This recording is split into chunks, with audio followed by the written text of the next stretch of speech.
Hello guys and gals, and welcome to another episode of Unique Items. Today we're going to be talking about another treasure class level 3 item, which means that it pretty much primarily only drops in Act 1 and normal, and this is the Fel Oak Club. The Fel Oak Club is a relatively low level item at level 3, and it does have some interesting effects on it, although it's not very good as a melee weapon due to the unfortunate knockback modifier. It does have some other weird stats on it, and if you ever get your hands on one, it's kind of a fun one to put on characters that are not melee characters. It is 1 to 10 damage, so it actually does hit pretty hard, and as a little low-level melee character, or even a necromancer or sorceress, you can totally run around bonking things with this. It very easily will kill most targets in normal difficulty Act 1. It does have a very nice 80% enhanced damage on it, which does vary from 70 to 80%, which really isn't going to have much difference on the amount of damage that this actually puts out. It has 6 to 8 fire damage on it, which is actually pretty massive for level 3, and combined with the physical damage, you can pretty much just walk around in normal difficulty, bonking just about everything, up until a certain point, and you can pretty much just one-shot them. It does have knockback on it, but for the most part, I don't think you're going to have any trouble with the knockback as a level 3 character, because I'm fairly certain that just about every monster that you fight at level 3 is probably going to get one-shot by the club. There's really not a whole lot of monsters, I think, that can even challenge you when you're wielding this massive, mighty club. And just for lulz, let me strip off all my equipment. We're going to go naked into the moors, and we're going to bonk things with our club. Because why not? Because we are a poor little country barbarian who doesn't have anything worthwhile, and we're just going to go katonk, katonk. Of course, that guy... Katonk, katonk, katonk. Very nice little katonking. Katonk, katonk. Now, of course, we are on players 5, which is pretty sweet for the fact that it's pretty much one-shotting most monsters on players 5. And, despite the fact that it has knockback, who cares? If you're a low-level barbarian, you're probably using bash anyway. So you got your bash ability, which knocks them back already. So now you've just got a really nice low-level bash weapon. And quite honestly, this club just kind of demolishes. With the really nice physical damage and the really nice fire damage, it can pretty much take out just about anything you come across at level 3. And even as you level up, you probably won't have too much trouble with it until you get to like Andariel, or get to Act 2. That's where things might slow down. Now, this club also has some rather massive resistances on it of 60% lightning res and 20% fire, both of which come in really handy, both in Act 1 for the fire, and Act 2 for the lightning when you come across the beetles. The 60% lightning resistance actually is kind of insane for Act 2, because Act 2 is literally filled with so many beetles, one can not even rightly shake a stick at how many beetles there are. So, utilizing the Fel Oak Club on a necromancer, a sorceress, or any other number of characters just for the resistances can be clutch for lower level characters trying to get past all those ridiculous beetles. Then we also have 50% bonus damage to undead, of course, because it is a mace class item, so we get a little bit more of a bonus damage there.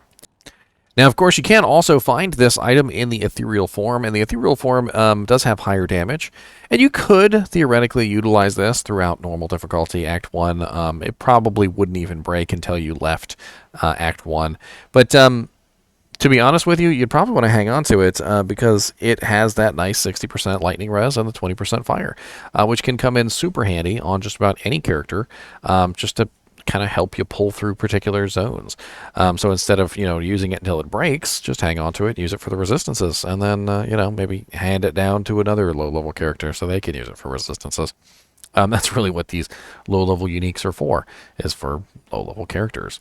Now, of course, you can also upgrade this item to its exceptional level tier, and I don't think it's going to upgrade well. I mean, I'm not an idiot.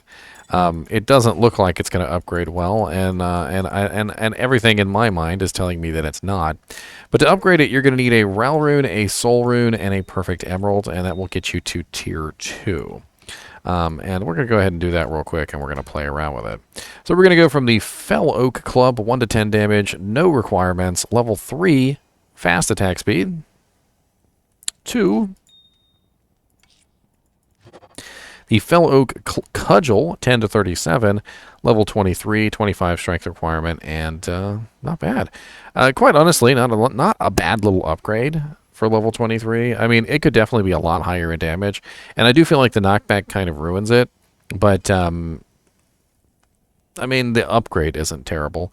If you were using an ability that had knockback on it still, like maybe you were still using Bash at level 23, which is perfectly plausible, especially considering that Whirlwind is level 20, or sorry, level 30, and Frenzy is, I'm trying to remember off the top of my head, but I can't. Isn't it level 24? Yes, 24. So around this level, you might still be using Bash until you get to a little bit of a higher level, and you can actually put your points into Whirlwind or Frenzy or whatever the ability you are going to be using in the future is, like maybe Berserk. There definitely are some higher level items. So honestly, you could potentially be still using Bash at this point, running around just bashing everything, and then eventually moving on to Frenzy or Whirlwind. So not terrible. The Ethereal version could also be upgraded to the second tier, and that one is going to go from 1 to 16 damage, level 3, to 16 to 55 damage, 15 strength, level 23. Now, this one is going to upgrade extremely poorly to the second tier. I'm not an idiot. I know it's going to upgrade poorly to the second tier, and we're going to do it anyway, though. We're going to upgrade it to the elite tier, and we're going to have a little bit of fun with it. I need to go grab a refresh of runes real quick, though. All right, here we go. Let's get this upgraded to tier 3.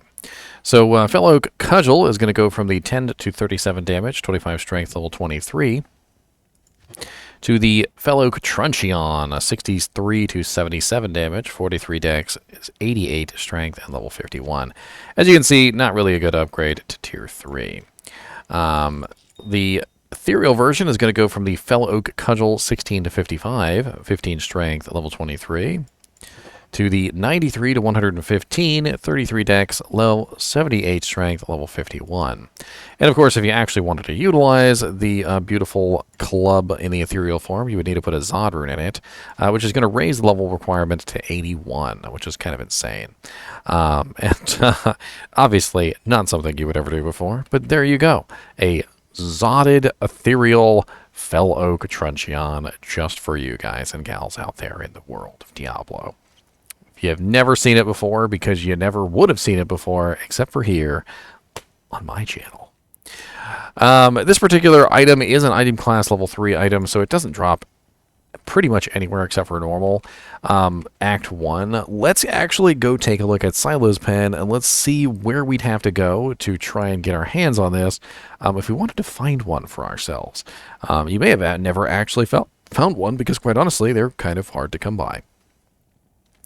So here we go. We've got our bosses, and as you can see, Ethereal has a 1 in 901 chance, and it balloons out pretty quickly from there to some pretty awful percentages, and before you know it, you're in the 4 million. I don't even want to talk about those. But as you can see, Blood Raven's not bad at 1 in 2,065, so you could farm Blood Raven a little bit, see if you could get your hands on that in normal difficulty. It's actually not a bad choice at all, Blood Raven. And let's take a look at super uniques. Bing, bing. So we got Cold Crow, which is actually a really good choice to farm for an early Gull Dagger as well. We got Bishy Bosch. He's also pretty good to farm early on. And Bonebreaker. All of these are very easy to get to. Bonebreaker is actually in the crypt right next to Blood Raven. So you go kill Blood Raven, you go into the crypt, you kill Bonebreaker, and then you rinse repeat. Corpse Fire is obviously a Den of Evil. So even Corpse Fire can drop this particular item, not bad at all. And it looks like normal Cow King has a decent chance at 1 in 535. There are a couple other options in normal difficulty, like we've got Pitspawn Foul Dog in Jail Level 2, a little bit of a pain in the butt. Rocket Aishu in Stonyfield, Treehead Woodfist, the Smith, Griswold. As you can see, just a lot of normal difficulty Act 1 options, and the higher into that difficulty you go, the lower the percent chance is. Like Bone Ash here is a very nice choice, but he's 1 in 4,633. So you'd be much better off just farming Cold Crow, as well as Blood Raven, I think are your two best choices there.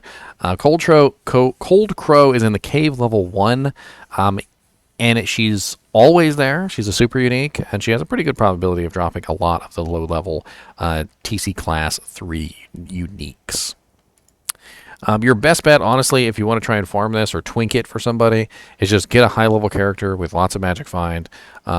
Generally, the best bet is something like Holy Fire or Holy Freeze or Holy Shock, because you can just walk around and you can just murder everything. Maybe a Dream Helmet or a Dragon piece of armor, or maybe even Ice Bow. Having those auras allow you to walk around and just kind of demolish everything, and it's insane. And so you can literally just walk around and be a god and just look for the items to fall. And if you happen to get it, you get it. And if you don't, well, you don't. It's definitely not something I think anybody's going to be crying about unless they're trying to get it for their holy grail.